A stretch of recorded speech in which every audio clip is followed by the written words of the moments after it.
അപ്പോൾ രാവിലെ തന്നെ നോമ്പിന് കൊണ്ടുവന്ന് പാലത്തെ പാടയൊക്കെ മാറ്റി വെച്ചതേനി ആ പാട നെയ്യ് ഉണ്ടാക്കാൻ വേണ്ടിയിട്ട് മാറ്റി വെക്കാൻ കേട്ടോ. തൈരൊക്കെ ഒഴിച്ചിട്ട് അപ്പോൾ കുറച്ചധികം തൈര് ഒഴിച്ചാൽ പെട്ടെന്ന് തന്നെ അത് ആയി കിട്ടും കേട്ടോ. പിറ്റേ ദിവസത്തേക്കാണ് നമുക്ക് ആക്കാൻ വേണ്ടി കിട്ടുക.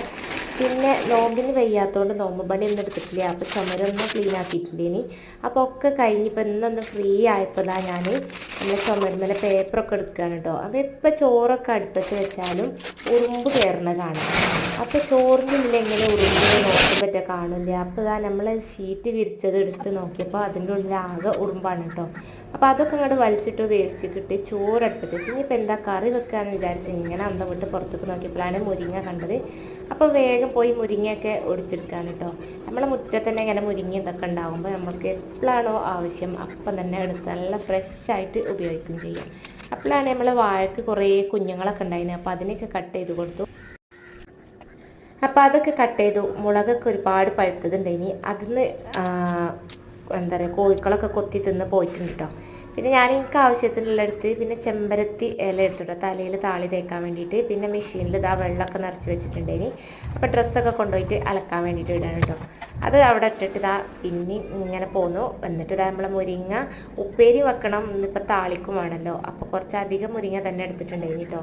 ഇത് ഇരുന്ന് ആക്കി വരുമ്പോൾ തന്നെ ഒരുപാട് ടൈം എടുക്കും. പിന്നെ പുഴുക്കളുണ്ടോ എന്നൊക്കെ നോക്കണ്ടേ. അതിൻ്റെ ഇടയ്ക്ക് ഇതാ ഇക്ക വന്നപ്പോൾ ഇക്കാക്ക് ചായക്ക് കണ്ടി ഗ്രീൻ പീസ് മസാല റെഡിയാക്കുകയാണ്.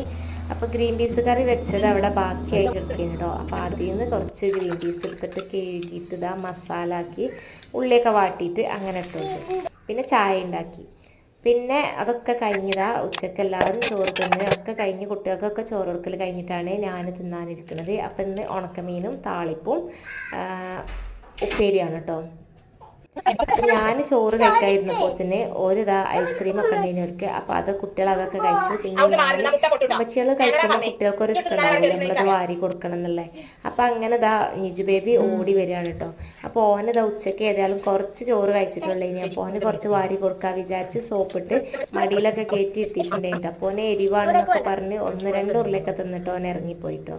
അല്ലെങ്കിൽ നമ്മൾ ഭക്ഷണം കഴിക്കുമ്പോൾ കുട്ടികൾക്കൊരു പൂതിയാവും. ഇനിയിപ്പോൾ എത്ര വയറ് നിറഞ്ഞാലും നിറഞ്ഞിട്ടില്ലെങ്കിൽ നമ്മൾ കഴിക്കണതാണ് പോലത്തെ പൂതിയാവും.